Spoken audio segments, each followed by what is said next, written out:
טוב, תראו, בסרטון הזה אני הולך לחשוף משהו שב-99% ירוויח לכם את המיליון שקל הראשונים שלכם ב3 שנים או פחות. אתם תוכלו להגיע להצלחה שהיא הרבה יותר ממה שדמיינתם, ובהרבה פחות זמן ממה שהייתם חושבים. כרגע אני בשנה השביעית שלי בעולם העסקים, ויש לי כמה עסקים בתחום האי-קומרס, שרק בשנה האחרונה הכניסו קרוב ל50 מיליון שקל, ויש לי עוד עסקים אחרים בתחומים אחרים, שגם מכניסים לא מעט כסף.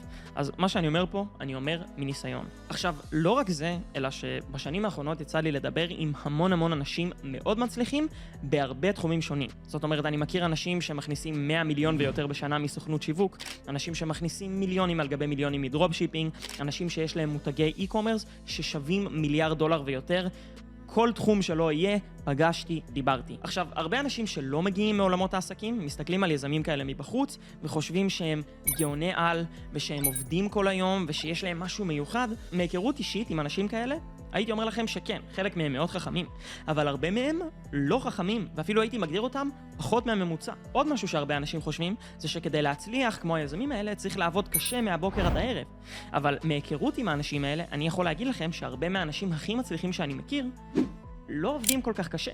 זאת אומרת, הרבה מהם קמים מתי שבא להם. אני, לדוגמה, קם ב-11 בדרך כלל בכל יום. הרבה פעמים אני לא מתחיל לעבוד עד 2, אני יכול לעשות עבודה מרוכזת של שעתיים, 3, 4, ואז אני צריך את ההפסקה שלי, אחרי זה אני יכול לחזור ולעשות עוד, אבל אני בטוח שהמלצר הממוצע עובד יותר קשה ממני, ויש אנשים שעובדים הרבה יותר קשה בעבודות שעושים ביום יום. זאת אומרת, זה לא שיש לי איזה מוסר עבודה מטורף, ומאנשים מאוד מצליחים שהכרתי, זה גם לא המקרה לגביהם. זאת אומרת, זה לא מה שמבדל אותם וגורם להם להצליח. עכשיו, כמו שאמרתי קודם, אני הולך להגיד פה בסרטון משהו שכנראה לא שמעתם קודם.